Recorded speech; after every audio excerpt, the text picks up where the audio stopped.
Title: The Rise and Fall of the Ancient Maya Civilization. They unearthed a royal tomb, but the king inside had been slaughtered. Not violently killed in battle, but executed, his body dumped in a cistern beneath palace stones. And that was just one of hundreds of people in Conquén around 800 AD. This massacre didn't happen in a far-off war zone. It happened inside the heart of a powerful Maya city. Yet, just decades later, all those grand stone cities were abandoned forever. So how did this civilization go from supreme influence across Central America to silent ruins swallowed by jungle? To find out, we need to rewind centuries. And to understand the dark unraveling behind imperial collapse, we've got to dig deeper. Origins, from villagers to city builders. It all began around 2000 BC, when small groups of Maya settled in what's now southern Mexico and northern Central America. They farmed maize, beans, squash, quietly laying seeds of change. These early agriculturalists thrived along rivers and fertile valleys. By 1800 BC, they had established permanent villages with communal labor and emerging social roles. Simple homes of thatch and clay evolved into public spaces, ball courts, and stone-lined plazas. Culture began to crystallize. Over centuries, villages grew into thriving cities.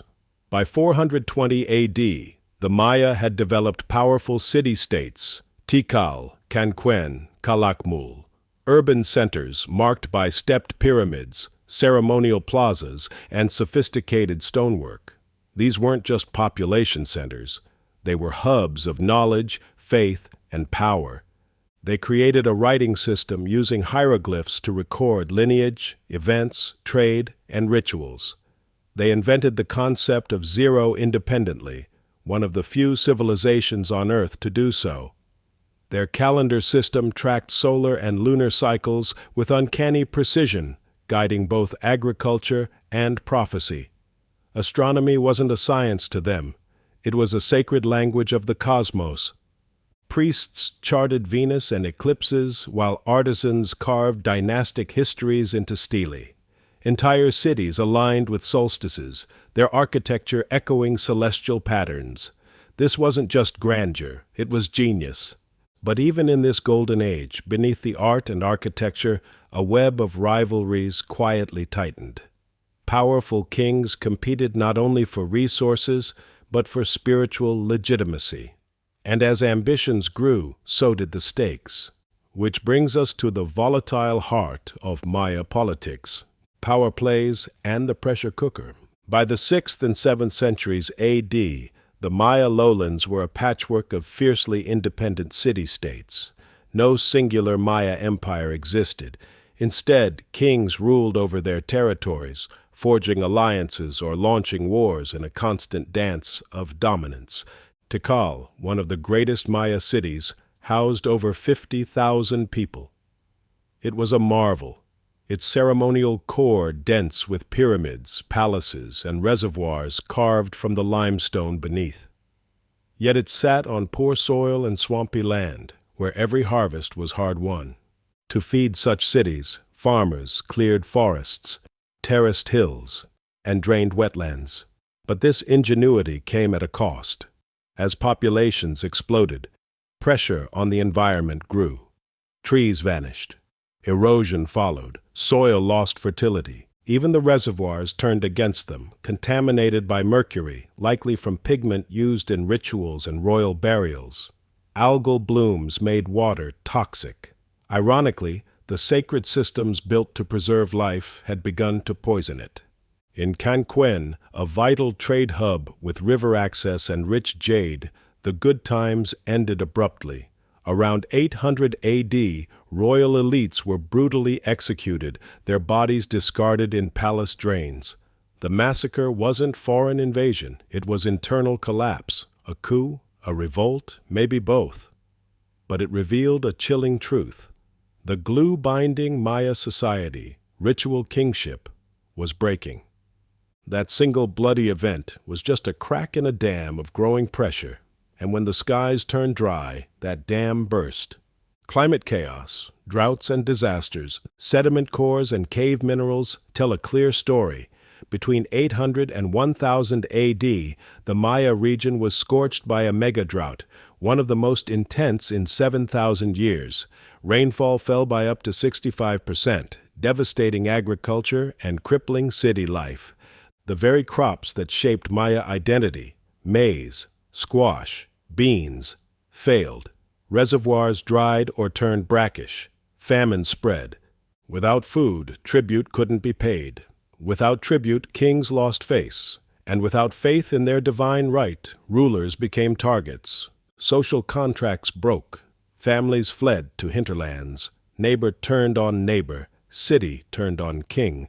Mass migration began, away from great plazas and toward forested fringes where survival was still possible. And drought wasn't alone. In some places, floods followed dry spells, washing away topsoil and roadways.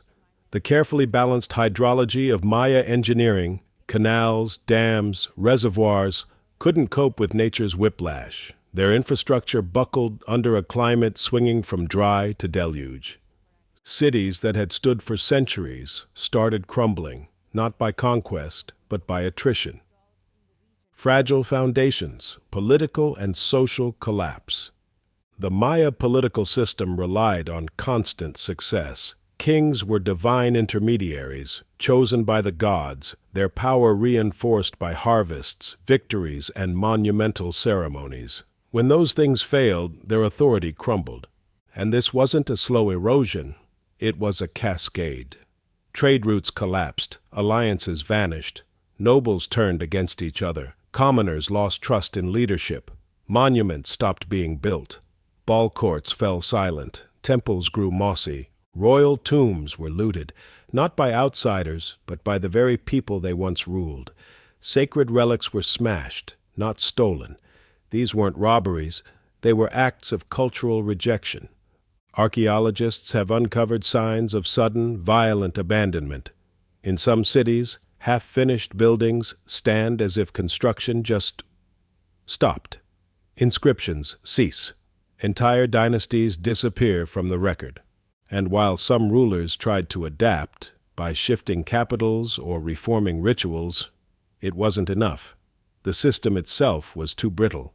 It had been built for abundance and glory, not for scarcity and despair. By 900 AD, even mighty Tikal was hollow. No new stele, no rulers, just echoes, abandonment and aftermath. Between 900 and 1000 AD, the heartland cities, Copan, Palenque, Tikal, Calakmul, emptied out. The jungle reclaimed stone, roofs collapsed, roots split temples, roads vanished under vines. But the people didn't vanish. Maya culture didn't end, it evolved. Survivors moved north into the Yucatan Peninsula. Cities like Chichen Itza and later Mayapan rose, blending old traditions with new ones.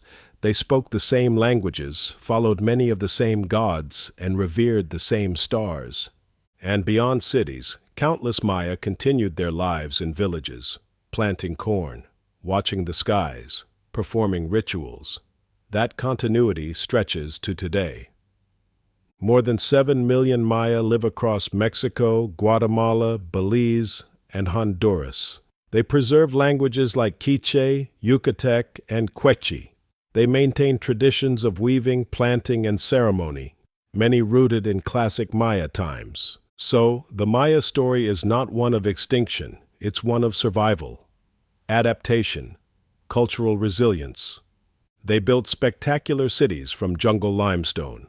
They counted eclipses, carved dynasties in stone, and watched Venus rise like clockwork. Their priests read time in the stars. Their engineers bent rivers. Their artists turned stone into memory. And yet they couldn't stop a drought. They couldn't hold together a society when crops failed and kings fell. When environmental catastrophe met social fragility, the center didn't hold. But the people endured. They always have. The Maya collapse wasn't one event. It was a perfect storm. Overpopulation, ecological strain, warfare, climate disaster, and political breakdown. Their fate warns us what happens when complex societies face multiple compounding crises. So next time you hear about rising temperatures, food shortages, or political instability, think of the Maya, think of Canquain, think of Tikal. Not because they're gone, but because their ruins still whisper truths about resilience, collapse, and the price of ignoring what sustains us. If there's one truth, when systems fail, people endure.